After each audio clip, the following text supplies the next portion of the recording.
Como tema 16 tenemos el proceso de envío de revistas científicas, la cual es la recepción del manuscrito. En primera instancia, el equipo editorial recibe el trabajo a través de una plataforma cuya responsabilidad es enteramente con los autores. Ahora, son estos los que se encargan de cumplir con la rigurosidad y la normativa de la revista, remitiendo los archivos a sus directrices. La previsión del manuscrito es el segundo punto. En él, el equipo editorial preevalúa el manuscrito para que cumpla con todos los criterios formales, los metodológicos y de igual manera los temáticos. Ahora, están delimitados tanto en su normativa como en sus aplicaciones. Resulta esencial comprobar con antelación esta serie de cuestiones, pues la desestimación sin revisión por pares por no cumplir con los aspectos técnicos de la normativa es muy habitual. Ahora, por supuesto, esta preevaluación no implica una lectura completa, íntegra y en profundidad del manuscrito, pues estas áreas de competencia de los revisores se ven en una fase siguiente, la cual es la estimación de la revisión o desestimación sin revisión, la cual, si el manuscrito cumple con esos términos técnicos y temáticos que comentaba anteriormente, se contempla que la metodología cumple con todas las cuestiones contempladas por la revista del trabajo, será remitida bajo una evaluación externa por pares ciegos, y en ese caso contrario, si no se cumple con alguno de estos factores delimitados, se podrá rechazar sin evaluación. También cabe que si uno desarrolla un incumplimiento de esos aspectos formales es mínimo, porque los autores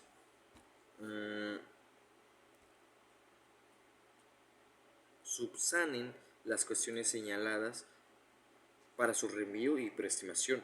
Ahora, los rechazos en esta fase son especialmente frecuentes, pues debido a la actual sobrecarga de los revisores velando por una dedicación voluntaria, el rendimiento de trabajos potencialmente publicables según sus criterios y con la calidad van siendo bajo una revisión de manuscrito, y esta es la última fase por la cual suele extenderse de acuerdo a la disponibilidad de los revisores asignados, así como la supervisión constante como parte del consejo editorial para que se acometen por medio de un código ético con plazos y criterios establecidos por normativa. Para este caso, muchas revistas suelen publicarse en plazos de evaluación, siendo responsabilidad del autor de correspondencia su seguimiento y en ese caso retraso de justificación para un reclamo de actualización. Ahora, la recepción de evaluaciones, eso es muy importante. Los diferentes consejos editoriales internacionales desarrollan esta fase de múltiples formas. Si bien siempre son los revisores quienes dictaminan, esta decisión editorial, van siendo justificadas bajo transparencia anónima y respetable por parte del consejo editorial, y es importante tomar en consideración estas evaluaciones cuyo trasfondo conlleva al tiempo y de igual manera a la dedicación de los expertos. Bien, una vez aclarado esto, tenemos la aceptación o rechazo del artículo, que es correlacionado al segundo punto y que era la previsión del manuscrito, ¿cierto? Entonces, de ahí parte como el recibir que estamos esperando de esa decisión. Habremos de revisar con atención las recomendaciones de los revisores, ¿no? Y atendiendo a las sugerencias viables y coherentes para su mejora, nosotros tenemos a tener una aceptación y a la cual debemos dar un seguimiento a los cambios solicitados con rigurosidad, tanto por editores como revisores. Entonces, da cara al proceso editorial, prepublicación, cambios menores como mayores, con su correspondiente justificación, y en caso de rechazo, es importante que los autores revisen la evaluación sobre las consideraciones que se acometen y, pese a las posibles discrepancias entre revisores, es importante revisar las cuestiones asumibles, perfeccionamiento y consecuente reenvío de la revista. Como punto número 17 tenemos las paradigmas de la investigación. Hay que detenernos en este punto porque hay una calificación muy extensa y para una Para entender qué es una paradigma, es importante definir como una concepción del objeto de estudio de una ciencia, de los problemas para estudiar, de la naturaleza, de sus métodos y de la forma de explicar, interpretar o comprender los resultados de la investigación realizada. Eh, Existe la paradigma de objetivo. Es el último fin hacia el cual todas las acciones se dirigen en una meta o la finalidad que tienen las operaciones de algún proyecto en concreto.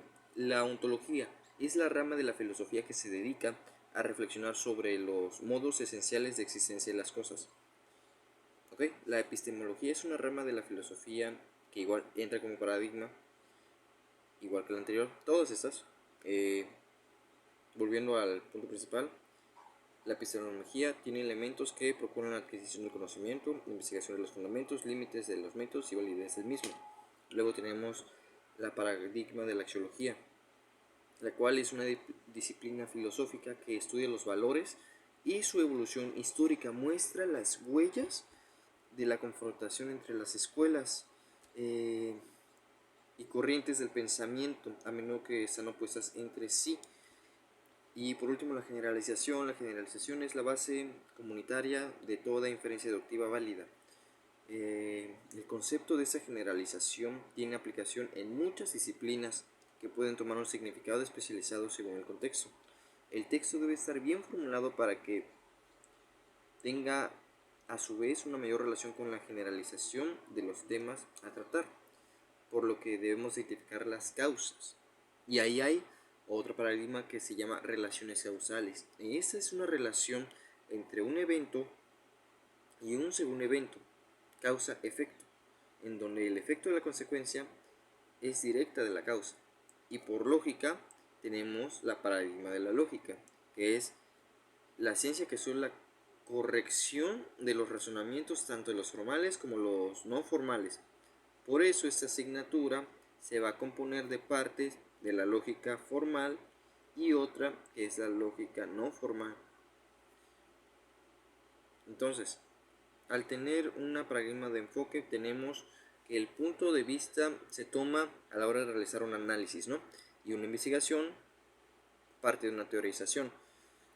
Deriva de un proceso físico, ciertamente, que consiste en apuntar un determinado haz a la luz, una dirección determinada, o hacer que lo mismo con una cámara. Entonces, metodológicamente podemos considerar esta última paradigma como una metodología de paradigma, y esta tiene a su vez un enfoque de ciencia que nos enseña a dirigir en determinado proceso la manera eficiente y eficaz de alcanzar los resultados deseados, y que tiene como objetivo darnos la estrategia a seguir el proceso. Ahora bien, como ya lo comenté, hay múltiples clasificaciones de paradigmas, y esas son las más importantes a resaltar en esta finalización del tópico 1. Entonces cerramos el tópico 1 y en el siguiente video veremos la iniciación del tópico 2.